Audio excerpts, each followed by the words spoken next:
Birmingham Southern. George. Swing and a miss, strike three. Gets out of a little bit of a jam. But I'll tell you what, it was nice to see some base runners early on Rafferty and get his pitch count up a little bit. Last year, Ricky, I think he was pretty efficient. He had like 50 pitches through 6 innings, and we really struggled with his curveball last year. So I think that's something to watch to see how the Jags respond this year. Yeah, his curveball ate the guys alive last year. So hopefully we can do a much better job.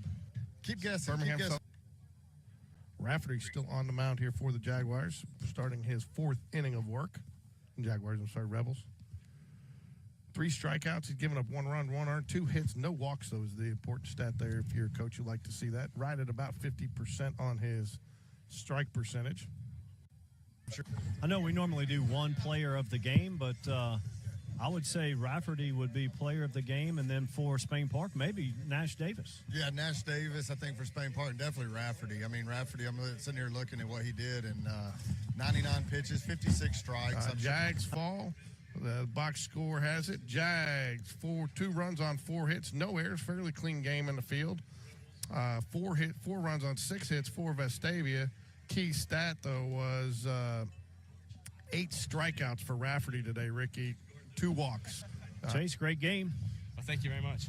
Yeah, Here we're the player of the game. We have the Spain Park player of the game was Nash Davis, but you were the overall player of the game. You pitched very well. I know I wasn't on the broadcast last year, but George and Ricky said you shut Spain Park down last year. This game was a little bit different. Yes, sir, it was. I kind of fought through the first 2 innings, didn't have my best stuff, kind of settled in later through that.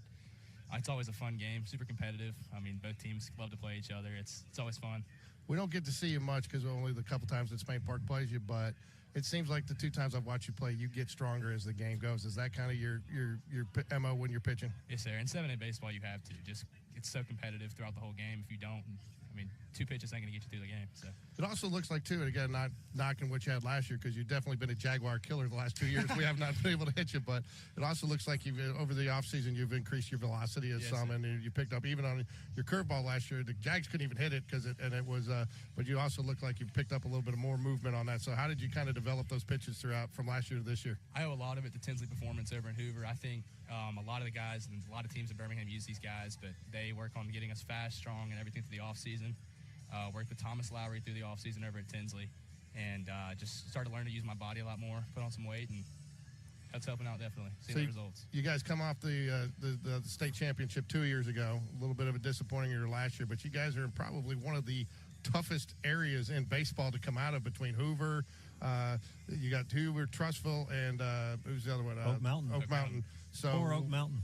I mean, not that they're chopped liver, but they got a tough task ahead of them. And so that's a tough, tall order. So what do you guys have to do? I mean, you got a little bit more time, but what do you think your team needs to do to improve on as you move in the area to make a run there? I think we've played, 11 games now, and we've got, upwards of 90 hits. We're hitting the ball great, but the margin of error is so small in our area that I'm going to have to be really good. The team's going to have to hit the ball well. And, I mean, there's 10-plus college pitchers in our area. There's no sleeper game. Like, even Oak Mountain's got Gabe Jones, I think he's been up to 94 this year. I mean, there's no sleepers. Everyone can come out and win this area. I mean, it's just how it is. The margin of error is super small going into it. So, pitching is as much mental as it is physical, obviously, with the tools. And you had several times, and not several, but a couple times tonight where you had a 3-0 count, and then you battled back and got the out. What's your mentality there? Because it didn't even seem to phase you. You threw that 3-0 pitch like an 0-0 pitch. Yes, sir. Coach Harris always tells us, so what next pitch? And I think that's just got the mentality you got to take through it. I mean, if you don't, you're going to get beat up on the mound because it's not a friendly thing. So what's next for you after Vestavia? I'll be taking my talents to Pensacola State next year down at Pensacola State Gulf Coast Conference. Yes, sir. That's good. The Smallwood played against them last week, yeah, right? They did. Yeah. So, well, congratulations on a great outing. Of course, we'd love to see you do well the rest of the season, unless you're playing Spain Park right now. I'm just messing with you. We try to be fair. We enjoy watching good baseball, and you're definitely a talented baseball player with a bright future ahead of you. And we look forward to seeing you pitch again sometime this year, especially in maybe area of the playoffs. Yes, sir. I appreciate it. Thanks.